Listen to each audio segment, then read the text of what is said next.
ብዙ ጊዜ ጠንክረን እናጠናለን እንለፋለን፣ ነገር ግን በምንፈልገው መንገድ ውጤት አይመጣልንም። ይህ የሚሆነው በትክክል ካለማጥናት ነው። ታዲያ በዛሬው ቪዲዮ ላይ 5 የሚሰጣችሁ ወሳኝ ምርጥ ሐሳቦች በውጤታችሁ ላይ ትልቅን ለውጥ የሚያመጡ ወሳኝ 5 ነጥቦችን ሼር አድርጋችኋለሁ። እስከ ቪዲዮአችን ፍጻሜ አብራችሁን በመቆየት እነዚህን 5 ነጥቦች ተጠቅማችሁ የትምህርት አካዳሚክ ህይወታችሁን ቀይሩላችኋለሁ። አሁን ወደ ቪዲዮ እንለፍ። በመጀመሪያና አንደኛ ደረጃ ላይ የምናየው ግልጽ የጥናት ግብ ይኑራችሁ። አብዛኛው ተማሪ ለማጥናት ስትቀመጥ አይታችሁ ከሆነ ዛሬ ፊዚክስ አጠናለሁ ወይም ደግሞ ባዮሎጂ አጠናለሁ አሊያም ኢኮኖሚክስ አጠናለሁ ሊል ይችላል። ነገር ግን ማድረግ የሚገባችሁ ወሳኙ ነገር ይህ አይደለም። ማድረግ የሚገባችሁ ነገር ባዮሎጂ አጠናለሁ ካላችሁ ምን ያክል ፔጅ በቀን ውስጥ ታጠናላችሁ ወይም ደግሞ ምን ያክል ቶፒኮችን ለማጥናት ተዘጋጅታችኋል። እዚህ ጋር ወሳኝ ማድረግ የሚገባችሁ ነገር ቢኖር ስማርት የሚባለውን ቴክኒክ መጠቀም ነው። ስፔሲፊክ፣ ሜዠረብል፣ አክሽነብል እንዲሁም ደግሞ ሪላየብል እና ታይም ባውንድድ ሊሆን ይገባል።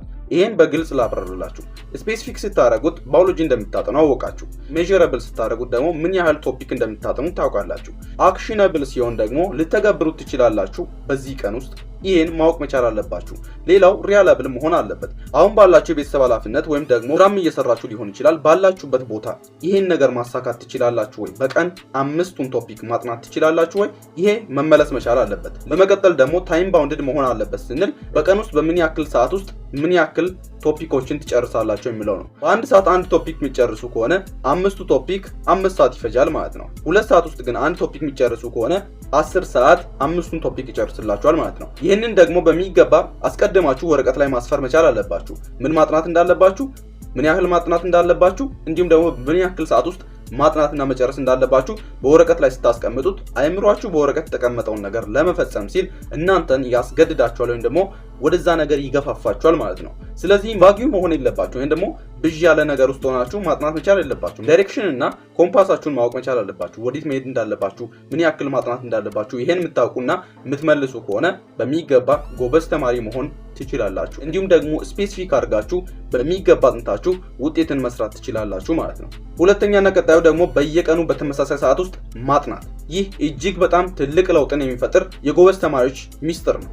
አንጎላችን ነገሮችን የሚሰራው በተመሳሳይ ጊዜና በተመሳሳይ ቦታ ላይ ነው። ምክንያቱም ለምሳሌ የጥናት ቦታን ካዘጋጃችሁና በዛ ሰዓት ውስጥ በጧት የምትቀመጡ ከሆነ አውቶማቲካሊ አይምሯችሁ በደንብ ለማጥናት ዝግጁ እንዲሆን ያደርገዋል ማለት ነው። ተመሳሳይ የጥናት ጊዜ ሊኖራችሁ ይገባል። በዚያውም ልክ ደግሞ ተመሳሳይ ቦታን ብታገኙ እጅግ በጣም አሪፍ ነው። ለማጥናት የሚመቻችሁ የትኛው ሰዓት ነው? ጠዋት ነው? ከሰዓት ነው? ወይስ ማታ ነው? እኔ የሚመቸኝ አሁን ኢትዮጵያ ውስጥ ከሚገኝ ምርጥ ዩኒቨርሲቲ ግራጁዌት ማድረግ ችያለሁ። ታዲያ እኔ በተማሪነት ህይወቴ የሚያደርገውን ወሳኝ ነገር ልንገራችሁ።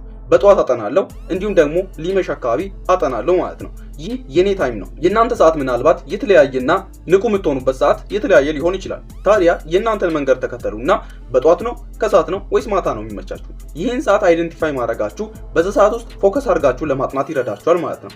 ስለዚህ ፎከስ ማድረግ በሚችሉበትና ንቁ በሆናችሁበት ሰዓት ላይ ብታጠኑ መክራችኋለሁ ማለት ነው። የትኛው ምርጥ የሚባለው እንዲሁም ደግሞ የትኛው መጥፎ የሚባለው ሱስ የሚይዘው በተመሳሳይ ጊዜና በተመሳሳይ ቦታ ሲደረግ ነው ማለት ነው። መጥፎ ልማዶች ካሉባችሁ በተመሳሳይ ሰዓትና በተመሳሳይ ቦታ የምታደርጉትን ነገር በዛ ሰዓት ውስጥ በዛ ቦታ ላይ አለመገኘት ነው። ነገር ግን አሪፍ የሚባለው የሱስ አይነት ወይም ደግሞ ንባብ ሊሆን ይችላል፣ ማጥናት ሊሆን ይችላል። እነዚህ ህይወታችሁን የሚቀይሩትን ልማዶች ግን በዛ ቦታና በዛ ሰዓት ውስጥ በመገኘት መከወን መቻል አለባችሁ ማለት ነው። ስለዚህ በተመሳሳይ ሰዓት ለማጥናት ሞክሩ። ታዲያ በተመሳሳይ ሰዓት ለማጥናት ማድረግ የሚገባችሁ ወሳኝ ነገር ለጥናት የሚመቻችሁን ሰዓት መለየትና ያንን ሰዓት ልክ እንደ ወሳኝ ስብሰባ መቁጠርና አለመዝለል ወሳኝ ነገር ነው። ምክንያቱም አብዛኛውን ጊዜ እኛን ከጥናት ወደ ኋላ የሚያስቀረን ወይም ደግሞ በተመሳሳይ ሰዓት በደንብ እንዳናጠና የሚያደርገን ነገር ቢኖር ፕሮክራስቲኔሽን ነው። እስቲ 1 ሰዓት ልቆይ፣ እስቲ 1 ደቂቃ ልውሰድ ወይም ደግሞ ትንሽ ልቆይና ልስራ የምትሉ ከሆነ ያን ነገር መተዋችሁ አይቀርም። ስለዚህ ማድረግ የሚገባችሁ ነገር በዛ ሰዓት ላይ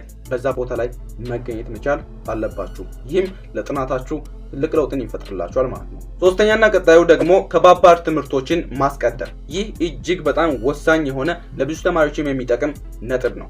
ምክንያቱም ጠዋት ስንነቃ ጭንቅላታችን 100% ፎከስ የሚያደርግበት ሰዓት ነው። ንቆ የምትሆኑት ጠዋት ከሆነ 100% ፎከስ ማድረግ ከቻላችሁ ትልቅ ትምህርቶችን ለምን በዛ ሰዓት አታጠኑም? ይህ የትምህርት ህይወታችሁን ኮምፕሊትሊ shift ያደርጋል። የጭንቅላታችን ፓወር በየጊዜው ወይም ደግሞ በየሰዓቱ እየቀነሰ የሚሄድ ፕሮባቢሊቲ አለው። ስለዚህ እየቀነሰ የሚሄድ ከሆነ ደግሞ ቀላል ትምህርቶችን በኋላ ላይ ማጥናትና ብዙም ፎከስ በማያስፈልጋቸው አሊያም ደግሞ በጣም መጨነቅ በማይገባን ትምህርቶች ላይ ማሳለፍ እንችላለን። ስለዚህ አስቀድመን ግን ከባባድ ትምህርቶችን ከጨረስን ለቀጣዮቹ ሞቲቬት እንድንሆን እንዲሁም ደግሞ ብዙ ነገሮች ቀለውልን ቀናችንን እንድንጀምር ያስችለናል። ስለዚህ ከባባድ ትምህርቶችን አስቀድማችሁ ማጥናት ነው ማለት ነው። እዚህ ጋር አንድ መጽሐፍ ልጠቁማችሁ፣ ኢት ዘ ፍሮግ ይላል።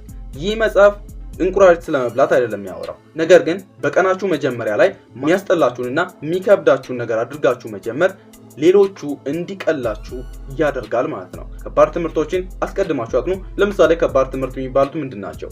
ማትስ ሊሆኑ ይችላሉ፣ እንግሊዝኛ ሊሆን ይችላል። እነዚህ ከባድ ትምህርቶችን ቀድማችሁ መገላገላችሁ ለቀጣይ ትምህርቶች ሞቲቬት ሆናችሁ እንድታጠኑ ያስችላችኋል። አራተኛ ጥናቱን ወደ ትንንሽ ክፍሎች መከፋፈል። ይህ እጅግ በጣም ቀላልና ሲምፕል ቴክኒክ ነው፣ ግን ብዙ ጭንቀቶቻችን ብዙ ስትረሶቻችንን የሚያስወግድልን ነገር ነው። አንድን ግዙፍ መጽሐፍ በቀናችን ውስጥ ለማንበብ መታገል ጭንቀት ሊፈጥር ይችላል፣ እንዲሁም ደግሞ ስትረስ ሊያደርገን ይችላል። ነገር ግን ከዚህ ይልቅ መጽሐፉን በምዕራፎች፣ በቶፒኮች፣ በሰብ ቶፒኮች መከፋፈልና መበታተን ይህ በጣም ብዙ ነገሮችን ክሊር የሚያደርግልን እንዲሁም ደግሞ ክላሪቲ የሚሰጠን ነገር ነው ማለት ነው። በቶፒክ እና በሰብ ቶፒክ ስትከፋፍሉት እጅግ በጣም ከመቅለሉ የተነሳ ምን ያህል ቶፒክ ብታነቡ መጽሐፉን ሊጨርሱ እንደምትችሉ በቀላሉ እንድታውቁ ያስችላችኋል ማለት ነው። ታዲያ ይህን እንዴት ብንተገብረው በጣም ቀላል ይሆናል? እዚህ ጋር ወሳኝ የሆነ ነጥብ አለ። ፖሞዶሮ ቴክኒክ። ፖሞዶሮ ቴክኒክ ማለት 25 ደቂቃ ታጠናላችሁ፣ የ5 ደቂቃ እረፍት ትወስዳላችሁ እና አሁንም ድጋሚ 25 ደቂቃ ታጠናላችሁ፣ 5 ደቂቃ እረፍት ትወስዳላችሁ። በአንድ ሰዓት ውስጥ 2 ዙር ታነባላችሁ ማለት ነው።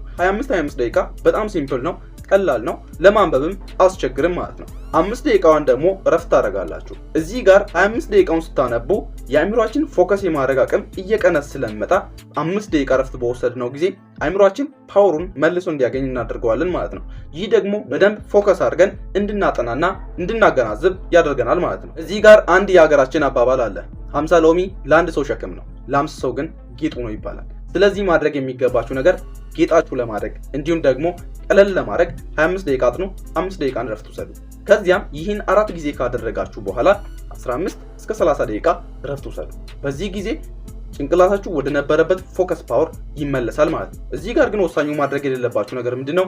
ሶሻል ሚዲያን አለመጠቀም። ሶሻል ሚዲያ በራሱ እጅግ በጣም ትልቅ ዲስትራክሽን የመሆን አቅም አለው። ስለዚህ ዲስትራክት እንዳያረጋችሁና እንዳይረብሻችሁ ሶሻል ሚዲያ ባትገቡ ይመከራል። ምክንያቱም ሶሻል ሚዲያ በገባችሁ ጊዜ 1 ደቂቃ እያላችሁ በጣም ብዙ ደቂቃዎችን ታባክናላችሁ ማለት ነው። 5ኛ ቋሚ የጥናት ስርዓት ይኑራችሁ ወይም ደግሞ ሩቲን ይኑራችሁ። ስኬታማ ተማሪ ወይም ደግሞ ጎበዝ ተማሪ መሆን እንደ አጋጣሚ የምታገኙት እድል ሳይሆን በየቀኑ የምትለፉት ልፋት ነው። አይታችሁ ከሆነ አንድ ውብ ህንፃ ሲገነባ ብሎኬቶቹን በየሰዓቱ አሊያም በየቀኑ በትክክል መደርደር አለባቸው። ይህ ሩትን ነው አንድን የሚያምር ህንፃ ክሬት የሚያደርገው። ነገር ግን እናንተ ለአንድ ቀን አጥንታችሁ የምትተው ከሆነ በምንም ስኬታማ መሆን አትችሉም።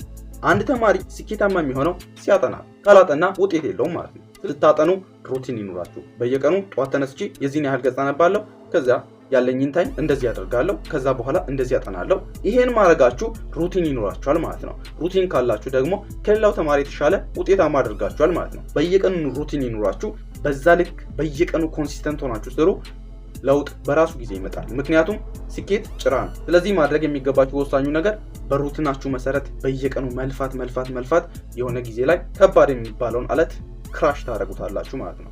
ምክንያቱም ተደጋጋሚ የውሃ ጠብታ ድንጋይን የመሰንጠቅ አቅም ስላለው በየቀኑ ማድረግ የሚገባችሁ ወሳኙ ነገር መልፋት እንዲሁም ደግሞ መጣር፣ ሩቲናችሁን ተከትላችሁ ማጥናት። ብዙ ተማሪዎችን ታሸንፋላችሁ። አይ ሆፕ ይህ ቪዲዮ እንደጠቀማችሁ ተስፋ አደርጋለሁ። እስከ ቪዲዮአችን ፍጻሜ አብራችሁን ስለቆያችሁ ከልብ እያመሰገንኩ፣ ለዚህ ቻናል አዲስ ከሆናችሁ ዛሬ ገና የመጣችሁ ካላችሁ ትክክለኛው የተማሪዎች ቻናል ላይ ስለሆናችሁ ሰብስክራይብ ማድረግ ቤተሰብ ሁኑ። እንዲሁም ደግሞ ይህን ቪዲዮ ለብዙ ሰዎች እንዲደርስ ላይክ አድርጉ።